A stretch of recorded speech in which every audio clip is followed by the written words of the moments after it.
नमस्कार दोस्तों, GPS exam अड्डा में आप सबका स्वागत है। मैं आरपी सिंह आप सभी को नमस्कार करता हूं। प्यारे साथियों, पिछली क्लास में हम लोग हिंदी के महत्वपूर्ण प्रश्नों पर चर्चा कर रहे थे और उसको आगे बढ़ाते हुए दोस्तों आज की इस क्लास में हम उस चर्चा को जारी रखेंगे और आप सबके लिए अच्छे अच्छे प्रश्न मैं चुनकर लाया हूं जो सीटेट के प्रीवियस ईयर पेपर में पूछे जा चुके हैं। दोस्तों ये सारे क्वेश्चंस जो है पहले पेपर में आ चुके हैं और आगे भी आने की संभावना है दोस्तों। तो बिना देरी किए हुए चलते हैं और शुरू करते हैं आज की क्लास। देखते हैं आज की क्लास का पहला प्रश्न। पथ पथ्य युग्म का अर्थ है। दोस्तों यहाँ पर पथ और पथ्य दो शब्द दिए गए हैं। पूछा गया है इनका अर्थ क्या है। पथ का अर्थ मत और पथ्य का भोजन, रास्ता या फिर रोगी का भोजन, रोगी का भोजन, रास्ता या इनमें से दोस्तों कोई नहीं। तो पथ का अर्थ क्या होता है दोस्तों? पथ का अर्थ होता है रास्ता और पथ्य का अर्थ होता है रोगी को दिया जाने वाला भोजन। तो इस क्वेश्चन का जो सही जवाब होगा दोस्तों वो होगा ऑप्शन नंबर बी। चलते हैं नेक्स्ट क्वेश्चन की ओर। गायक का संधि विच्छेद है। गा धन एक, गा धन आयक, गय धन अक या फिर गाय धन इक। तो दोस्तों गायक का जो संधि विच्छेद होता है वो होता है गय धन अक बराबर गायक। दोस्तों ऑप्शन नंबर सी जो है इस क्वेश्चन का सही जवाब है। चलते हैं नेक्स्ट क्वेश्चन की ओर। प्रत्यय के योग से बना शब्द कौन सा है दोस्तों? प्रत्यय के योग से दोस्तों अपमान, इसमें अप उपसर्ग है दोस्तों। अप जो है उपसर्ग है तो ये उपसर्ग से बना है। अनुकूल में अनुकूल, ये भी दोस्तों प्रत्यय से नहीं बना है दोस्तों। सुगंध, इसमें दोस्तों सु उपसर्ग है, ये भी प्रत्यय से नहीं बना है। तो एक ही ऑप्शन बचता है दोस्तों ऑप्शन नंबर डी मालिन। इसमें दोस्तों इन प्रत्यय लगा है, इन प्रत्यय। तो ये जो है शब्द प्रत्यय से बना है दोस्तों, इसलिए इस क्वेश्चन का जो सही जवाब है वो है ऑप्शन नंबर डी। चलते हैं नेक्स्ट क्वेश्चन की ओर। समुद्रगुप्त भारत का नेपोलियन था। दोस्तों यहाँ नेपोलियन किस प्रकार की संज्ञा है? नेपोलियन जो है ये किस प्रकार की संज्ञा है ये पूछा गया है दोस्तों। भाववाचक संज्ञा है, जातिवाचक संज्ञा है, व्यक्तिवाचक संज्ञा है या फिर समूहवाचक संज्ञा है? तो दोस्तों नेपोलियन जो है ये जातिवाचक संज्ञा है दोस्तों, जातिवाचक संज्ञा है। समुद्रगुप्त भारत का नेपोलियन था दोस्तों, तो ये एक जातिवाचक संज्ञा है दोस्तों। इसलिए इस क्वेश्चन का जो सही जवाब है वो है ऑप्शन नंबर बी। चलते हैं दोस्तों नेक्स्ट क्वेश्चन की ओर। बनवासी शब्द में समास है। दोस्तों बनवासी शब्द में कौन सा समास है ये बताना है हमें।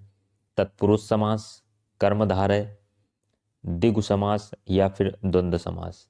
तो दोस्तों बनवासी शब्द में जो समास है वो है तत्पुरुष समास। चलते हैं दोस्तों नेक्स्ट क्वेश्चन की ओर। निजत्व संज्ञा शब्द है। दोस्तों निजत्व जो है ये किस प्रकार की संज्ञा है? द्रव्यवाचक, व्यक्तिवाचक, जातिवाचक या फिर भाववाचक? तो दोस्तों निजत्व जो है एक प्रकार का भाव है, इसलिए ये संज्ञा जो है ये है ऑप्शन नंबर डी भाववाचक संज्ञा। चलते हैं दोस्तों नेक्स्ट क्वेश्चन की ओर। निर्भय का संधि विच्छेद है। निधन भय, निर्धन भय, नृधन भय या फिर निधन भय? तो दोस्तों इस क्वेश्चन का जो सही जवाब है वो है ऑप्शन नंबर डी निधन भय। निर्भय का संधि विच्छेद दोस्तों निधन भय। दोस्तों सीटेट में संधि विच्छेद से एक दो क्वेश्चन जरूर आते हैं दोस्तों, हर पेपर में पूछे जाते हैं, इसलिए आप लोगों को संधि विच्छेद अच्छे से पता होना चाहिए। चलते हैं नेक्स्ट क्वेश्चन की ओर। निम्नलिखित में से भाववाचक संज्ञा है। दोस्तों भाववाचक संज्ञा बतानी है। अपना, पराया, सभ्य या फिर जागरण? तो दोस्तों इसमें जो भाववाचक संज्ञा है वो है ऑप्शन नंबर डी जागरण। जो है एक भाववाचक संज्ञा है दोस्तों। चलते हैं नेक्स्ट क्वेश्चन की ओर। भाषा संबंधी भूल को कहते हैं। दोस्तों भाषा संबंधी भूल को क्या कहते हैं? द्रोह कहते हैं, पाप कहते हैं, त्रुटि कहते हैं या फिर अपराध कहते हैं। तो दोस्तों भाषा संबंधी भूल को क्या कहते हैं? तो भाषा संबंधी भूल को त्रुटि कहते हैं। दोस्तों इस क्वेश्चन का जो सही जवाब है वो है ऑप्शन नंबर सी। चलते हैं नेक्स्ट क्वेश्चन की ओर। कौन सा इक प्रत्यय का उदाहरण है? इक प्रत्यय का उदाहरण हमें बताना है दोस्तों। मणिक्य, अत्यधिक, कौटुंबिक या फिर अधिक्य। तो दोस्तों इक प्रत्यय का जो उदाहरण है वो है ऑप्शन नंबर सी, कौटुंबिक। कौटुंबिक दोस्तों इस क्वेश्चन का जो सही जवाब है कौटुंबिक में इक प्रत्यय है दोस्तों। चलते हैं नेक्स्ट क्वेश्चन की ओर। भोजनालय का संधि विच्छेद है। भोजन धन नालय, भोज धन नलय, भोजन धन अलय या फिर भोजन धन आलय। तो इस क्वेश्चन का जो सही जवाब है दोस्तों वो है ऑप्शन नंबर डी, भोजन धन आलय। चलते हैं दोस्तों नेक्स्ट क्वेश्चन की ओर। संग्रहालय में प्रयुक्त संधि है दोस्तों। संग्रहालय में कौन सी संधि है ये हमें बताना है दोस्तों। गुण संधि, एड़ संधि, वृद्धि संधि या फिर दीर्घ संधि। तो इस क्वेश्चन का जो सही जवाब है दोस्तों वो है ऑप्शन नंबर डी, संग्रहालय में जो है दीर्घ संधि है दोस्तों। चलते हैं नेक्स्ट क्वेश्चन की ओर। अधिकांश शब्द का समानार्थी है।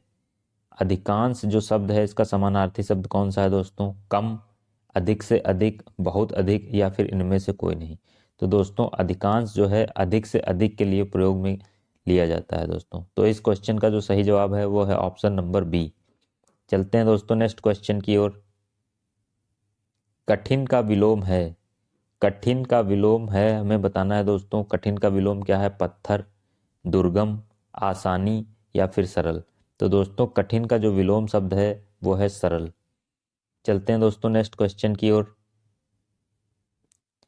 भाषा का प्राथमिक रूप है दोस्तों। भाषा का जो प्राथमिक रूप है वो क्या है? मौखिक, लिखित, सांकेतिक या फिर व्याकरणिक। तो दोस्तों भाषा का जो प्राथमिक रूप होता है वो सांकेतिक भाषा होता है दोस्तों। ऑप्शन नंबर सी सही है। चलते हैं नेक्स्ट क्वेश्चन की ओर। महत्वपूर्ण शब्द है रूढ़, विकारी, योग रूढ़ या फिर यौगिक। तो दोस्तों महत्वपूर्ण जो है ये दो शब्दों से मिलकर बना है, इसलिए ये शब्द जो है यौगिक शब्द है दोस्तों। इस क्वेश्चन का जो सही जवाब है वो है ऑप्शन नंबर डी। चलते हैं दोस्तों नेक्स्ट क्वेश्चन की ओर। निम्नलिखित में से कौन सा शब्द स्त्रीलिंग है? पियानो, बातचीत, सवाल, जवाब। तो दोस्तों जो स्त्रीलिंग शब्द है वो है ऑप्शन नंबर बी, बातचीत। चलते हैं दोस्तों नेक्स्ट क्वेश्चन की ओर। निवासी का बहुवचन रूप है निवासी, निवासों, निवासियों या फिर निवास। तो इस क्वेश्चन का जो सही जवाब है दोस्तों वो है ऑप्शन नंबर सी, निवासियों। चलते हैं दोस्तों नेक्स्ट क्वेश्चन की ओर। निम्नलिखित में से कौन सा चित्रण के लिए उपयुक्त विशेषण नहीं है? दोस्तों चित्रण के लिए उपयुक्त विशेषण नहीं है हमें बताना है दोस्तों। कलात्मक चित्रण हो सकता है, मनोहारी चित्रण होता है दोस्तों, सौंदर्य चित्रण तो ये उपयुक्त विशेषण नहीं है दोस्तों, सुंदर चित्रण तो ये भी उपयुक्त विशेषण है। तो इस क्वेश्चन का जो सही जवाब है दोस्तों वो है ऑप्शन नंबर सी, सौंदर्य। चलते हैं दोस्तों नेक्स्ट क्वेश्चन की ओर। फर्क का समानार्थी है अंतर, हानि, असरदार, प्रभावकारी। फर्क का जो समानार्थी शब्द है दोस्तों वो है ऑप्शन नंबर ए, अंतर। फर्क का समानार्थी शब्द अंतर है दोस्तों। चलते हैं नेक्स्ट क्वेश्चन की ओर। व्यक्तिवाचक संज्ञा है लिपि, देवनागरी, बच्चे, भाषा। तो दोस्तों देवनागरी जो है ये एक लिपि है, इसलिए ये व्यक्तिवाचक संज्ञा है। बाकी जो तीनों दिए गए हैं ये जातिवाचक संज्ञा में आते हैं दोस्तों। चलते हैं नेक्स्ट क्वेश्चन की ओर। बच्चे बहुत सी गलतियां करते हैं। इस वाक्य में रेखांकित शब्द है बहुत सी। दोस्तों बहुत सी को रेखांकित किया गया है, ये क्या है? गुणवाचक विशेषण, निश्चित संख्यावाचक विशेषण, अनिश्चित संख्यावाचक विशेषण या फिर अनिश्चित परिमाणवाचक विशेषण। तो दोस्तों बच्चे बहुत सी गलतियां करते हैं। इसका मतलब है एक भी कर सकते हैं, 2, 3, 4 या फिर उनको गिन नहीं सकते। तो क्या है ये? अनिश्चित संख्यावाचक विशेषण है दोस्तों। ऑप्शन नंबर सी जो है इसका सही जवाब है दोस्तों। चलते हैं नेक्स्ट क्वेश्चन की ओर। गुणवाचक, परिमाणवाचक, सार्वनामिक, संख्यावाचक यह सभी किसके उदाहरण हैं? तो दोस्तों अभी पिछला क्वेश्चन हम लोगों ने देखा, ये सभी जो हैं ये हैं ऑप्शन नंबर बी, विशेषण के उदाहरण हैं। चलते हैं नेक्स्ट क्वेश्चन की ओर। किस शब्द में इत प्रत्यय है? प्रत्येक, उपस्थिति, निश्चिंत या फिर प्रोत्साहित? दोस्तों इत प्रत्यय जो है वो प्रोत्साहित में है। इस क्वेश्चन का जो सही जवाब है वो है ऑप्शन नंबर डी दोस्तों। चलते हैं नेक्स्ट क्वेश्चन की ओर। प्रत्येक का संधि विच्छेद है प्राधन तेक, प्रतिधन एक, प्रत्यधन एक, प्रतिधन एक। तो इस क्वेश्चन का जो सही जवाब है दोस्तों वो है ऑप्शन नंबर बी, प्रतिधन एक। प्रत्येक का संधि विच्छेद जो दोस्तों है वो है प्रतिधन एक। चलते हैं नेक्स्ट क्वेश्चन की ओर। छात्र का बहुवचन है छात्र, छात्रे, छात्राएं या फिर छात्रों? तो दोस्तों छात्र का जो बहुवचन है वो है ऑप्शन नंबर डी, छात्रों। चलते हैं नेक्स्ट क्वेश्चन की ओर। लिखने पढ़ने में कौन सा समास है?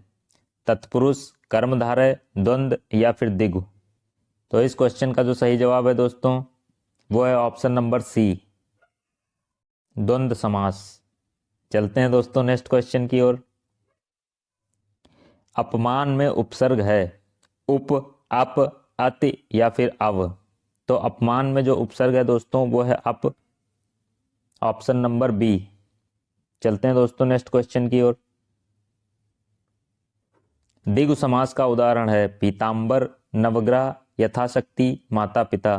तो दोस्तों द्विगु समास का जो उदाहरण है वो है ऑप्शन नंबर बी, नवग्रह, क्योंकि इसमें प्रथम जो शब्द है वो संख्यावाचक है दोस्तों।